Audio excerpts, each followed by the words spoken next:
So nx, double check, should be x bar minus m bar plus m1y. So make sure you put in a plus there.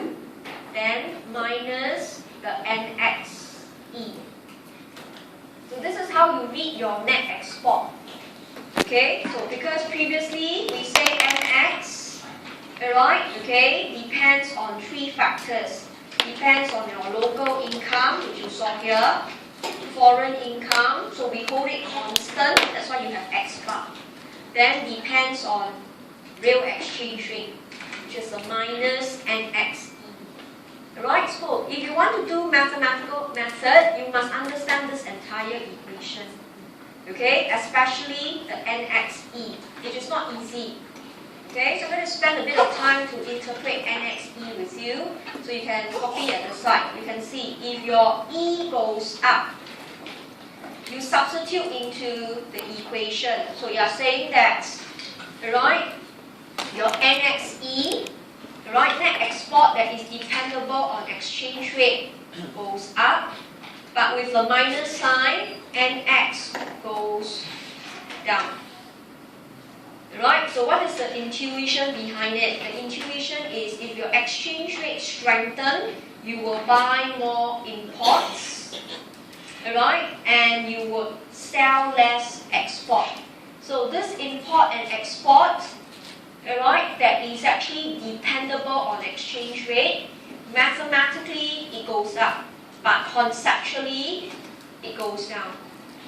So if you think that you cannot write this, you just write E goes up, M goes up, X goes down will do.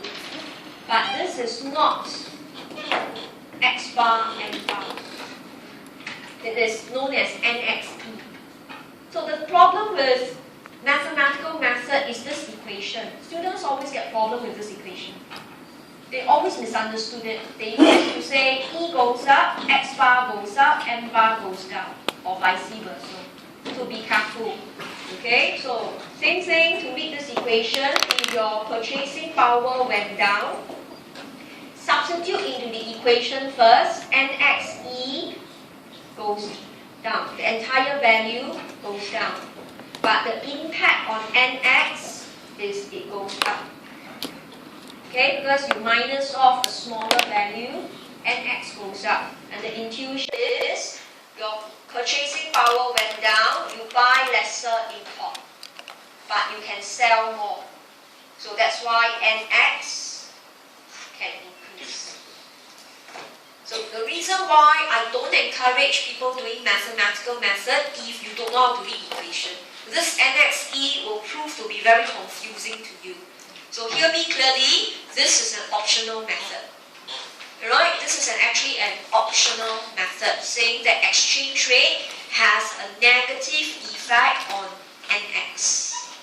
Okay, alright? So there are students who came and asked me, if this is so confusing, can I write like that? Can I just minus a E? Okay, you cannot.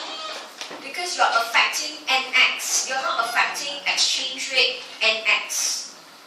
Alright, so that is the confusing part. So that's why some textbook don't even use the equation. If you read through the textbook, they keep mentioning the concept, they don't put in an equation.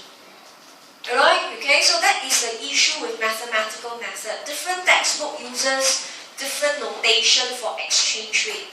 So we cannot write a minus E, it's too misleading already. So we write a minus NXE. But by writing a NXE, I feel that sometimes it further confuses things. But this is the actual mathematical method. Alright, okay, so when you read through this set of your lecture notes, be very careful. Okay, so with this, we continue. We open up the bracket.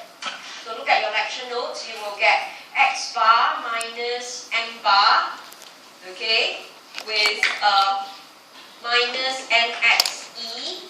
Okay, check your answer. It should be a minus M1Y. Should not be a plus. In your lecture notes, it was a plus. It's a minus because you multiply the minus inside. Minus M bar minus M1Y. Alright, so make the correction for me. Then the rest is the same.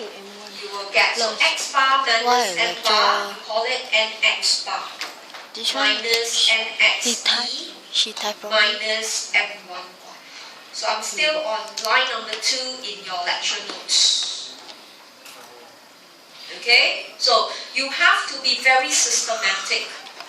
Right? If your nx is presented in a wrong format, the BP function becomes inaccurate. Right? So I would say, if you are doing mathematical approach, pay attention to the nx function. Read it first, understand. If you can't grasp it, probably you shouldn't do mathematical method. Okay, so with that, let's look at the equation. Alright, we move on from there. So substitute in, right, okay, the capital account function. So remember, the two accounts add up to be 0 at equilibrium. So we say nx is minus change in CA.